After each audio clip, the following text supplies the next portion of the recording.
Tenemos en línea ya al querido profesor Bernardo Beltrán, que hacía mucho que no charlábamos al aire, licenciado en Historia por la UNT, secretario de Relaciones Internacionales de SADOP Nación.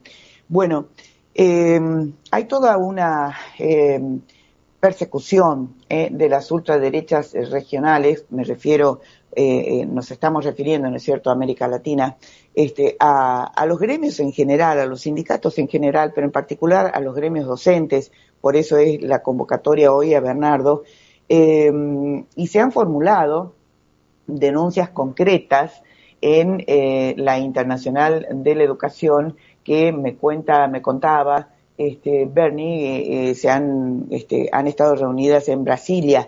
Hola Bernardo, ¿qué tal? Buen día. Hola Clarita, ¿cómo te va? Buen día, ¿cómo estás? ¿Cómo anda usted? Bien, por acá, disfrutando el fresco tucumano por ahora. Así que, bueno. por aquí. Bueno. Sí, porque a veces, por mi rol en la Conducción Nacional del SADOP, a veces estoy bastante tiempo en Buenos Aires, claro. Pero también sigo por Tucumán, así que... Claro. Esta semana por acá. Bueno, te pregunto, a título de curiosidad nada más, ¿vos tuviste ocasión de estar en Brasilia en esta Internacional de la Educación de América Latina? No, en esta participamos de manera virtual a través de la Secretaria General. Así bien. que, porque a veces no se dan las posibilidades de realizar, porque es muy dinámico, o sea, el funcionamiento de la Internacional de Educación de América Latina, porque en este caso la que llevó adelante este evento fue el área latinoamericana de la Internacional de Educación, la principal organización que nuclea a los sindicatos de educación de todo el mundo, y que SADOP ya hace un par de años que se incorporó, pero la verdad que tienen una agenda bastante dinámica y a veces no es factible participar de todo el evento. De hecho, por ejemplo, ahora en septiembre hay un encuentro destinado fundamentalmente para las mujeres también en Brasil. Así que...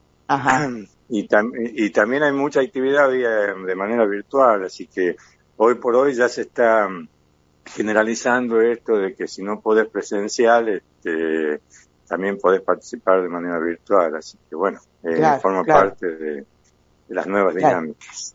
Sí, yo quería arrancar un poco este repaso, Bernardo, con lo ocurrido en estos últimos días aquí en la Argentina, y entonces, desde acá, desde nuestro país, quiero decir, vamos a extendernos a realidades que se están viviendo en Bolivia, en Costa Rica, en Ecuador, etcétera, que no por casualidad se trata, ¿no es cierto?, de países hoy por hoy gobernados, ¿no es cierto?, por la derecha o la ultraderecha. Acá en la Argentina, concretamente, recordemos, durante la jornada de paro nacional docente convocada por CETERA, quiero decir, fue realmente desvergonzada la presión ejercida por el gobierno, las amenazas, ¿no es cierto?, de que como unilateralmente ha declarado la educación como un servicio esencial, entonces tenían que cubrir el 75%, ¿no es cierto?, de la actividad, bajo so pena, ¿no es cierto?, de ser multados, etcétera, etcétera. Bueno, ya lo ha hecho, ¿no?, con la fraternidad, por ejemplo. Está perfectamente claro que para este tipo de regímenes, estoy arrancando por Argentina, este régimen autocrático que lidera Milei, la palabra sindicato es mala palabra, y entonces buscan todas las estrategias, despliegan todas las estrategias de hostigamiento, asfixia financiera, ¿no es cierto?, para la reforma laboral mediante, ¿no es cierto?, para la lisa y llana atomización, fragmentación y desaparición, si es posible, de los sindicatos, ¿no? ¿Cómo lo están viendo, analizando ustedes? Sí, efectivamente, lo que vos dices así, y en América Latina se percibe con mucha claridad. Te podría decir que a nivel internacional hay todo un movimiento sobre todo los gobiernos de derecha y de ultraderecha, tratando de limitar o eliminar directamente lo que es el accionar del sindicalismo. Sí. Esto se percibe en muchos países de Asia, de África, de Europa también, de América Latina. Entonces, esto, lo que vos así genéricamente planteás, que es una situación también de la Argentina, se está dando. De hecho, uno de los objetivos de esta reunión en Brasilia, del 30 y el 31 de julio, donde estuvieron básicamente un grupo de abogados brasileños, porque ellos están trabajando con el tema del lawfare educativo.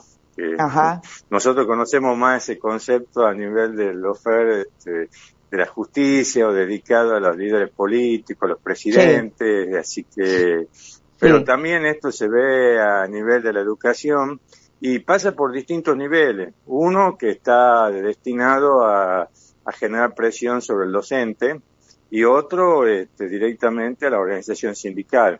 Y en esto hay un elemento que me gustaría compartir, que tiene que ver con la importancia del sindicalismo docente en muchos países de América Latina. Porque precisamente este es uno de los motivos centrales en el que radica la intención de los gobiernos de atacar al sindicalismo docente. Tengamos en cuenta que en la gran mayoría de los países de América Latina, la principal organización sindical que existe es la docente. Y después quizás están los servicios públicos y el servicio de salud, que están ahí los trabajadores. ¿Por qué? Sí. Porque no son muchos los países como Argentina, como Brasil, como México y algún otro más, donde las organizaciones sindicales relacionadas con la industria, la actividad, digamos, productiva, son muy fuertes. El caso de Argentina es un caso paradigmático, aunque ahora con la destrucción de la actividad industrial, por correlato se debilita el sindicalismo, pero acá las organizaciones sindicales relacionadas con el sector productivo, con el sector bancario, con el sector financiero y algunos de servicios son muy grandes. En cambio, en muchos países, especialmente en Centroamérica, donde el nivel de desarrollo industrial es muy, pero muy bajo, la principal organización sindical, la que plantea la lucha en la calle, la que se moviliza en pos de los derechos, no solo del docente, sino de la clase trabajadora en general, la que replantea las cuestiones de la jubilación, porque ese es un tema muy importante también. La cuestión previsional está atravesando a muchos países de la región con ajustes, con desvalorizaciones, porque evidentemente se ve que allí entre comillas, porque nosotros no sabemos que eso no es un gasto, sino que el reconocimiento a toda una actividad de las personas durante el tiempo, pero los gobiernos lo están viendo como gasto, entonces buscan de reducir drásticamente.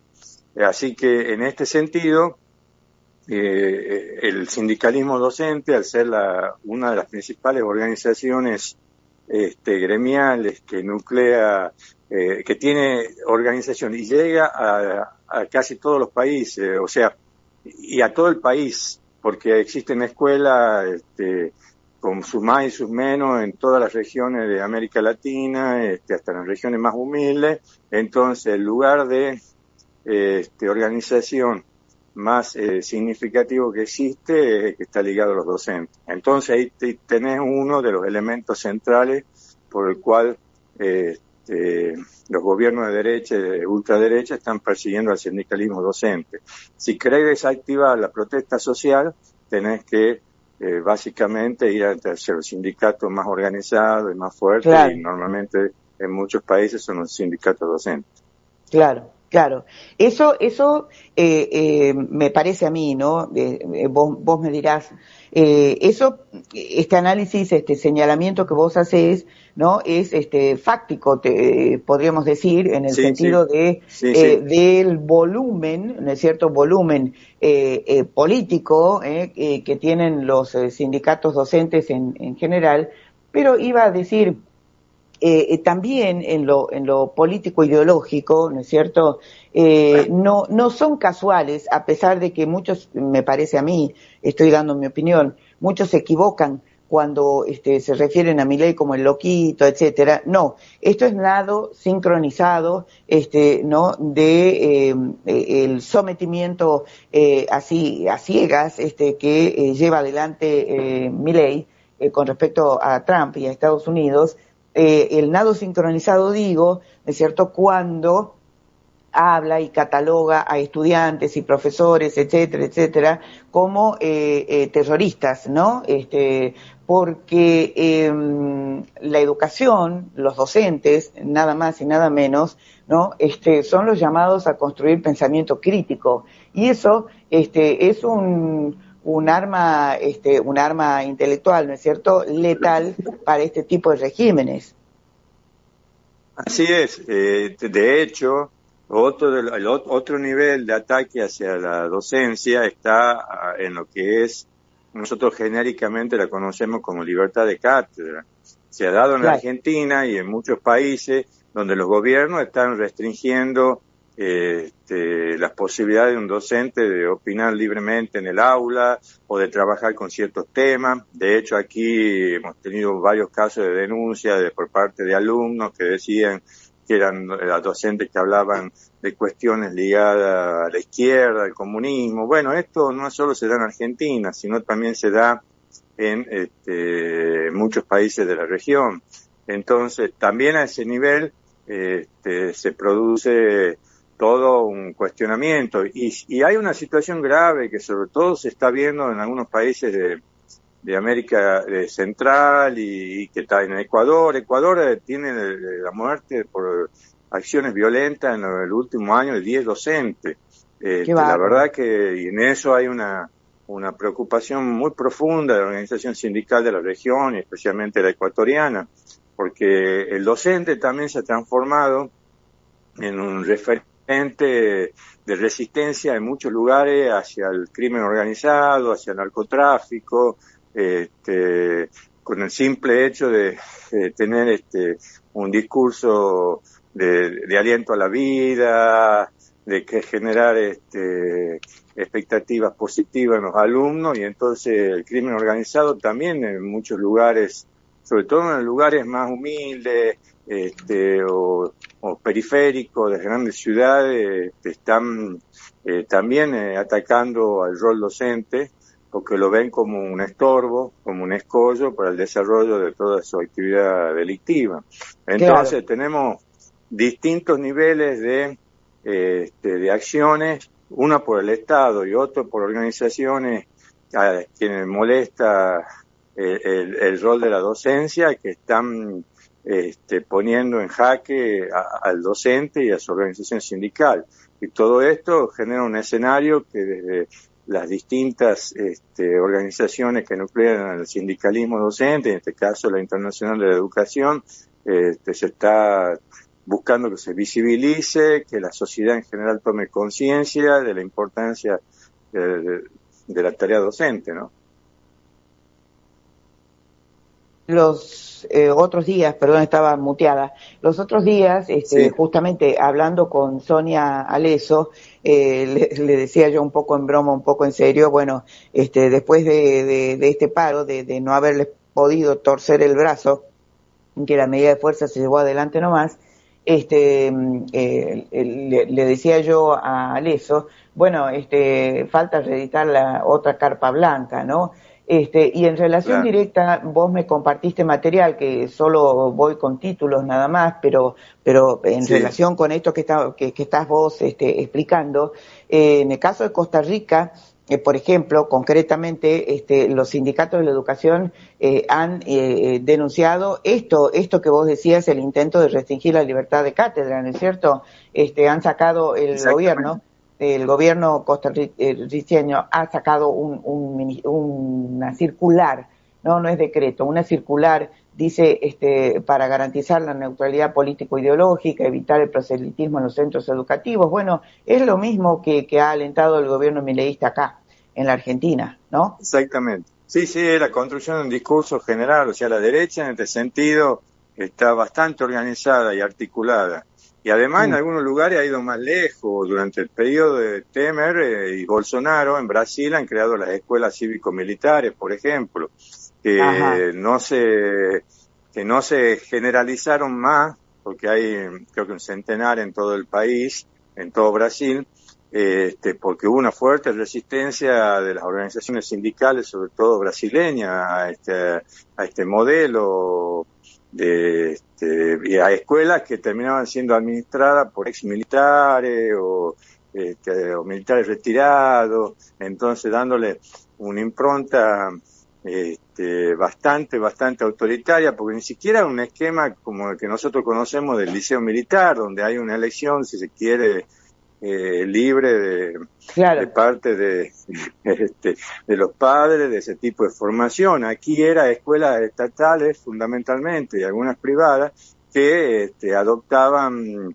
de forma, desde el Estado, le imponían un modelo de organización bastante autoritario y que bueno, también el accionar de los padres en muchos lugares, por lo que uno pudo acceder a esa información, puso resistencia, porque guardaron por lo menos la posibilidad de que los padres también opinaran al respecto, y ahí hubo resistencia en general a estas escuelas cívico-militares, que no solo se dan en Brasil, sino también en otros países de América Latina. Así Claro. que acá, sobre todo en nuestro continente, se observa la articulación cada vez más fluida entre las ideas y las acciones de los gobiernos de derecha, lo cual Sí. también, y uno que está situado en este lugar, digamos, de la Secretaría de Relaciones Internacionales del sindicato, a nosotros nos exige también el generar esos vínculos, ese conocimiento, esa articulación con todas las organizaciones del campo popular, especialmente en este caso las sindicales docentes, Sí. para generar resistencia, conocimiento, tener de alguna manera información y cuando se puede algún tipo de acción para lo que se ha denominado la batalla cultural, porque de alguna manera todo esto está buscando generar que todo el pensamiento progresista, el pensamiento humanista, sea doblegado por esta visión de la ultraderecha, ¿no? Exacto, exacto. Y finalmente señala, lo hemos mencionado, ¿no es cierto?, en algún momento, pero enfatizando que otra de las tácticas, ¿no es cierto?, que llevan adelante estos gobiernos de ultraderecha es la asfixia, ¿no es cierto?, la asfixia financiera, Exactamente. y vos me compartías material, por ejemplo, de denuncias en Bolivia, ¿no?, con respecto a Claro. claro, el hackeo a la autonomía sindical, eliminando el mecanismo de descuento por planilla de las cuotas sindicales, por ejemplo. Estamos sumando elementos. Así es, y que el gobierno de Temer, por ejemplo, en Brasil, allá por el 2017, lo llevó adelante. Entonces hoy el sindicalismo brasileño se encuentra mucho más debilitado a partir de políticas de este tipo, de quita de la posibilidad de la cuota sindical a nivel de las confederaciones, y que en el caso de Brasil, por ejemplo, no lo pudieron revertir porque esto se hizo a través de una ley, Ah, pero hoy el PT y los aliados solamente tienen el 25% del Parlamento. claro, Así que les fue imposible modificar este marco legal. Por eso, disculpame la digresión, hoy la pelea en Brasil no solo es la reelección de Lula, sino también el incremento de los parlamentarios en el del sector progresista, porque si no se dificulta volver claro. a retomar toda la legislación laboral que los gobiernos de derecha de Temer y Bolsonaro prácticamente destruyeron. Claro, claro, que es tal cual el desafío que vamos a tener aquí nosotros el año que Exactamente, viene, ¿no? Y no sé, y exactamente. mira, y no sé, te digo la verdad, si en el caso nuestro, quiero decir, si va a ser peor, porque Y la bueno, verdad, sí, porque la verdad es que no, esto es, lo hemos dicho hasta el hartazgo, lo vamos a seguir repitiendo, esto es tierra arrasada. Todos los días nos enteramos que entre gallos y medianoche, ¿no es cierto?, han publicado en el boletín oficial un decreto, el otro decreto, 5 decretos, estoy hablando Claro, todos sí, los sí, sí. días, ¿no?, que la gran mayoría del pueblo desconoce que existen. Sí, y después con gobierno de estas características realmente se transforma en situaciones de muy difícil reversibilidad. O sea que volver a reinstalar muchos de los derechos que se van perdiendo se transforma en algo que es muy, muy complicado. Entonces, la verdad que hace falta una fuerte resistencia social para evitar que se siga avanzando con la pérdida de derechos. Tal cual. Ojalá este proceso, ¿no? Este proceso que parece haber comenzado con el famoso trapo de Malvinas, ¿no? Y que se plasmó claramente el día jueves pasado en las calles, Sí, sí, bueno, sí. se sostenga, crezca, se consolide, avance. Va a ser la única manera. No está quedando otra opción, la verdad. Así es, así es. Bueno, Y bueno, querido Bernardo, te mando un abrazo enorme, muchísimas gracias por la charla. Nos debíamos esta conversación al aire al está menos, bien, sí, sí, sí. ¿eh? Bueno, Y muchísimas estar gracias a vos atentos. también. Un abrazo Muy bien. enorme. Un abrazo, que estén muy bien. Saludos, que Adiós, anden muy bien. adiós. Chao. Bueno, hemos estado conversando con el profesor Bernardo Beltrán, licenciado en Historia por la UNT y secretario de Relaciones Internacionales de SADOP Nación.